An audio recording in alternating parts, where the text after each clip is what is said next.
him. Mr. Speaker, I'd like to introduce Mr. Eric Parker. Eric Parker was the leader of a local militia. The FBI had him on a list of domestic terrorists. That we helped out with our intervention with the Attorney General's office. So I'd like Parker had just got out of jail. Dorothy Moon and her allies had campaigned for his release. Welcome. House will be in order. That was 6 years ago. These days, Eric Parker is working with Dorothy Moon and her allies in the Idaho Republican Party. He's often to be seen at the state capitol in Boise, advising legislators. The Burn It All Down crowd are making common cause with the militia, a movement whose long mistrust of government carries with it the threat of violence. To the conservatives, this is proof that the crazies have taken over. We contacted Parker, and unlike Dorothy Moon and her friends, he was quite open. Lucy, the producer, spoke to him on the phone, and he said, "You've got this all the wrong way round. We're the conservatives. It's the government, the institutions of the state, the FBI. They're the ones that have gone crazy." He said we could come and see him in his hometown of Haley. Eric, how are you? I'm all right, how are you? First thing he tells me, he's got a gun in his belt. So far, so central casting. He grew up poor, he said, moving around a lot as a kid. He became an electrician, settled in Idaho, and this I had not expected. He got into punk rock. Show me the tattoo. It's 4 black bars. It's the logo from the band Black Flag. Eric said he was an anti-fascist before it got mixed up with Antifa and the culture wars. Once, at a gig, he got involved in a scrap with some skinheads. I beat up a Nazi at a show. You did? Yeah. They were beating up some kid that was littler than them, like they tend to do. And me and my friends evened it out. But that's where I was coming from when I was young. Then, he got interested in the US Constitution. I think the Constitution was pretty punk rock for its time. You know, anti-authoritarian, anti-fascist, for a lack of a better term. So yeah, probably not your standard approach to where I am now. The Constitution was written to protect the people from tyranny. In 1776, that meant the British. But in today's America, Parker believes the threat of tyranny comes from the federal government of the United States. The militia that Eric Parker leads, they're called the real 3%ers of Idaho because of their belief that it only takes a dedicated 3% to start a revolution. For what it's worth, Parker doesn't like the term militia. I've always looked at it as an ideology of preparedness. We're not going to be offensive, but if they mean to have a war, we'll certainly defend our constitutional rights. So when you talk about being ready, one of the things that you want to be ready for is a potential civil war. I would say all threats, foreign and domestic. Eric Parker's journey from punk-loving electrician to militia leader begins in 2014 and a standoff over cows. Well, I came home from work and logged on to the internet like everybody else and started seeing videos and chatter about what was going on down in Nevada. Hundreds of miles from Idaho, out in the Nevada desert, a rancher by the name of Cliven Bundy is going head-to-head with the US government. Leave now. Leave now. They say he owes them more than $1 million for letting his cattle graze on federal land. But Bundy has different ideas. He believes the US Constitution specifically limits the federal government's right to own public land.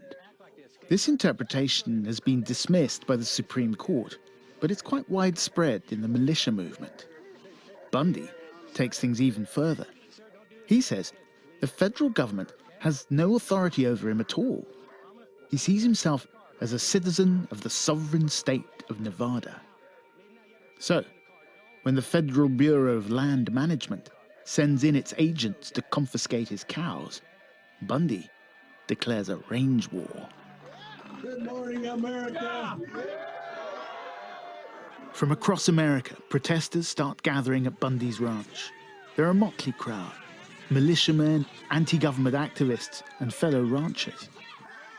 It's like a scene from an old Hollywood Western: cowboys and lawmen facing off, guns drawn. Eric Parker knows nothing about cows or militias. He doesn't know the rancher, Cliven Bundy, either. But he sees those videos on social media: Bundy's son being tasered by officers, a woman being shoved to the ground, and he thinks this is wrong. It's against the punk rock ethos of the Constitution. It was this heavy-handed reaction to, what looked like regular old Nevada folks standing on the side of the road trying to redress their grievances with government. I wasn't going to be intimidated into not exercising my First Amendment, so I brought my Second Amendment. Your gun? Yeah, yep. So Eric grabs his rifle and some camping gear, picks up a couple of friends, and drives down to Nevada. Next morning, he hooks up with the growing band of protesters as they head off to resist the government roundup of Bundy's cattle. We ended up on an overpass bridge above a big dry riverbed, basically. And I borrowed a pair of binoculars and I looked down. Down below, in the riverbed, he sees the agents of the Bureau of Land Management, the federal agency that oversees public lands. But they don't look like bureaucrats with clipboards. It looked like something out of Fallujah. We're talking multicam, body armor, rifles, helmets. Looked like a standing army to me. I noticed that there was people up on the mountaintops, the mesa surrounding the area. Could see them up there. Assumed they were snipers. I legitimately thought they were going to shoot them. And me. Eric Parker takes what he calls a defensive position, pointing his rifle through a gap in the barrier by the side of the highway, down at the officers below. And that's when a news photographer snaps his picture. He's lying on his front, wearing dark glasses, a baseball cap, flak jacket over a checked shirt, squinting down the barrel of his gun. Our units have backed up. Not long after that, Let's give them some space. the feds withdraw, feeling outnumbered and outgunned. The standoff is over. The cows go back to grazing. The cowboys have won, and not a shot has been fired. It looks like a stunning victory for a particular idea of America, in which the states are sovereign, the individual is free, and the Constitution protects the people from the tyranny of the federal government. Eric Parker, the electrician from Idaho, goes back home. But his real journey is only just beginning. That photo of him pointing his gun at the feds, it goes viral. Suddenly, on Facebook, the militia movement is talking about Eric Parker. Who is this guy? Eric goes to see them, and he likes them, so he joins them. The photo gets other people interested in him too. He gets a call from a documentary film crew. They want to tell the story of the standoff at the ranch. They seem sympathetic, so he agrees to an interview. There was probably 5 or 6 of them. It was the full setup, lights, cameras. The guy asking the questions was really wanting to focus on militia. Do you train with the militia? Do you know anybody in the militia? They just kept asking the same questions over and over. Meanwhile, the FBI is watching Eric Parker too, and the Bundys, the Nevada ranchers. Slowly, they're building a case. And one morning in 2016, nearly 2 years after the standoff, Eric Parker is driving to work. I looked in the rearview mirror and saw 3 vehicles pull out behind me. They had all come up to the window, guns out. .45 caliber to the face, bunch of guys in tactical gear. The one agent said, don't move, or I'll shoot you. Prosecutors accused him and others of leading hundreds of armed followers in an assault against federal officers. But the government's case seemed weak, not least because the feds had backed off before any armed assault could take place. To bolster their case, Prosecutors produced video clips of Parker and the Bundys and others being interviewed. Turned out, that film crew, they weren't documentary makers at all, but a team of undercover FBI agents. They'd plied some of their suspects with alcohol, trying to get them to incriminate themselves. It looked like entrapment. The jury failed to reach a verdict. During the retrial, the judge placed restrictions on what Eric Parker could say on the stand. This is not unusual in the US justice system. It's to ensure the court's time isn't wasted with arguments that are irrelevant to the case. There was a long list of things I could not say. Yeah, I couldn't even say the word sniper. I couldn't say sniper. Snipers. Those people Eric had seen up on the mountaintop. He thought he had been in danger from them. That's how he wanted to explain that picture of him pointing his gun at the federal agents. That was his defense. But the FBI said, what government snipers? There were no government snipers up on the hills. I got thrown off the stand for answering a question about where I was looking because they thought I was going to say sniper. The judge threw me off the stand and wiped my testimony. Eric knew what he'd seen. It felt Kafkaesque, like the government was messing with his head. Eric Parker was mentally preparing himself for decades in prison. He'd already spent 19 months behind bars fighting his case. So when he was acquitted on most charges, rather than face a third trial, he struck a deal. He pleaded guilty to a misdemeanor offence, obstruction of a court order to impound cattle, and walked free. And guess what? Afterwards, it turned out those snipers, they were there. The evidence was contained in operations logs that resurfaced after the FBI had conveniently lost them while Eric was on trial. Eric Parker's experience led him to believe that American justice had been usurped, that he'd been targeted as a dissident by a state security system that had turned inwards against its own people, a system that invented phantom threats to perpetuate its own existence. If there's no threat, then what do they exist for? It was during his trial that Parker discovered he'd been put on a list of domestic terrorists by the FBI. He thought back to that jumpy cop who'd threatened to shoot him during his arrest in 2016. And he seems nervous and hand on the gun. At the time, I didn't realize what was going on because I hadn't seen that yet. But now I understand. You know, he thought he was approaching Osama bin Laden or something. After his acquittal, he wondered, had they taken him off the list? Who authorized the list? Who else was on it? He couldn't get any answers. Later still, he discovered a leaked document. It's marked FBI, internal use only. He showed it to me. Can you read it out to me? Yeah. It's a graphic, a timeline of militia violent extremism.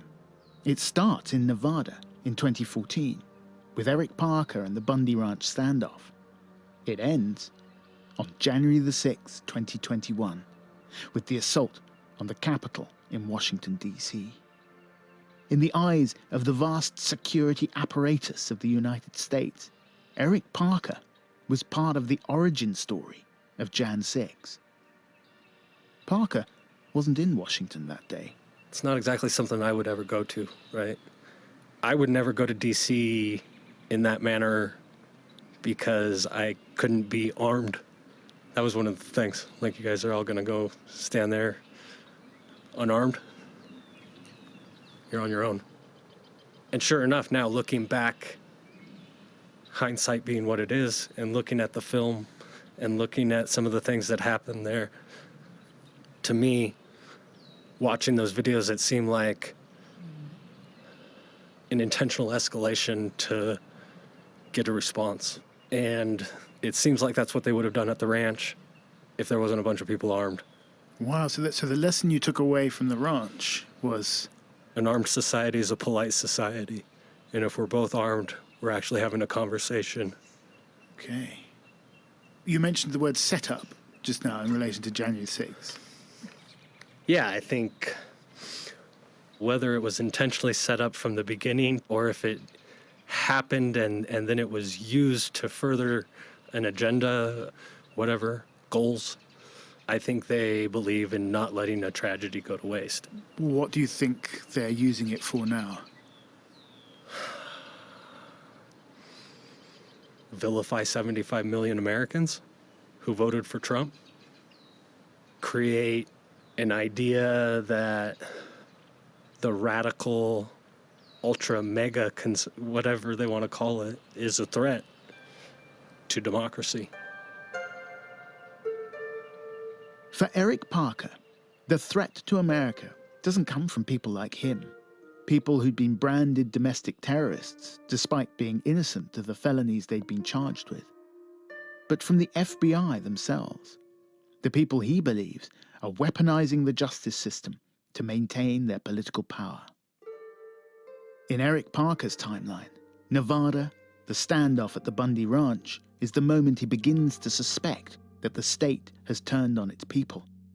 By the time it gets to Jan 6, he's sure of it. We put this to the FBI. They told us the threat posed by domestic violent extremists is persistent, evolving, and deadly. Any suggestion that the violence at the US Capitol on January the 6th was orchestrated by the FBI is categorically false. Eric Parker has not given up on American democracy. Since his release from jail, he's run for elected office twice. He's not been successful, but he told me he still believes he can defeat this tyrannical threat he sees by working within the system. On his arm, though, right next to that punk tattoo of a black flag, he's got another one. This one's Latin. Quid capit means whatever it takes. Whatever it takes. The photograph of that man lying on his front on an overpass in the desert, pointing his gun at the feds, that image has become a meme. To the people now running the Idaho Republican Party, to everyone who fears the specter of federal totalitarianism masquerading as democracy, to them, that man is defending America. But to others, to the people with the conservative not crazy badges, to the FBI and the institutions of the state, that man wants to destroy America, and he'll do whatever it takes to achieve his goal. Each has constructed a narrative about the other, living in parallel realities, staring at each other through the looking glass, guns drawn.